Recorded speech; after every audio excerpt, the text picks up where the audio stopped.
Now to another developing story here, our very icon, that is the late Mambo Mbotela. And of course, the family is being visited right now by the Kenya Broadcasting Corporation icons who are currently in Langata. Let's listen in to what is happening in that particular area, given that the family is situated in that particular area. Yesterday, top officials from KBC were able to join. Let's listen in.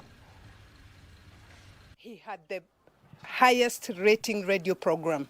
And this gave me an opportunity as a person who had been employed by the Voice of Kenya to do commercial selling for the programs. He gave me a good program, and I went out there and I sold that program. And I can tell you it was a good program. So today we are here to eulogize somebody who had a top rating radio program in the name of J. Hunyungwana. Apart from that, he attracted a lot of advertisers who came to play sports around the program. Over the time, we still continued having conversations. And one day he popped up a question and asked me, how about now taking J. Hunyungwana to another notch, which is having it on television? And there was a cement company ready. So in essence, he also brought in a lot of revenue. Apart from doing the good programs, he also made KBC earn a lot of revenue from the advertising world. So here today, we have come to eulogize somebody who was warm and somebody who worked hard, somebody who was a good newscaster. He had good programs. He had a good outlook in terms of dealing with the colleagues and friends. And I will always remember him also for something. One day I was stranded in some government office and I was wondering now what next? And there he came with his warm spirit and asked me, Mama, what is the problem? So I narrated to him what my issue was. Do you know he held my hand like this and took me from one office to the other. Everything was being done in minutes.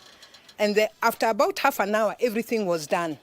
I will forever cherish that, because if he had not come in to help me with the issue that I had, I don't know what I would have done. And I feel like I owe him so much. I feel I'm at a loss, and I know everybody else here is also feeling the loss.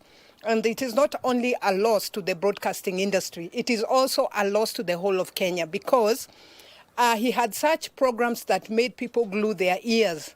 J. Hunyungwana. It was a date, Sunday, 12:30 p.m. I think we are all at a great loss. Thank you. And also we shall remember that Leonard Mambo was one of the people that started the youth programs, which was a musical, kwa vijana. And here with us, of course, we have got one of those guys who took up from that position, John Karani. Tafadhali kuja useme kidogo, tukiendelea. John Karani, of course, most of you know him with his weekend musical showdowns. Saturday Live? Saturday Night Show. Saturday Night Show. Yeah. Yes. Poleni sana familia ya Mambo, the mother, the sisters, the children. My name is John Karani. I work for KBC English Service as a radio producer and presenter. And to me, Mambo is like a dad. You know, the person who every time I'm doing a program, he comes to check on me and tells me, you're doing a good job, you're doing a good job. Somebody I could look up to. And this is one person who loved laughing. Every time you meet him, you tell him something, that laughter came from deep inside him. He will laugh and tell you, Maje, Maje, Maje, Maje. I mean, there are only two people in this country who basically are the best. Him and Fred Machoka. Those are the people who are basically the best of the best at the moment.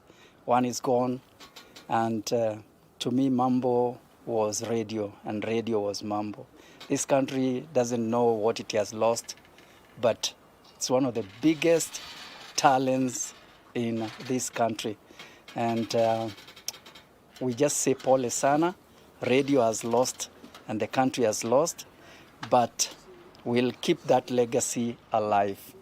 And even when I interviewed him 2 years back for Saturday Night Show, SNS, he was laughing throughout the program. And his laughter, his sense of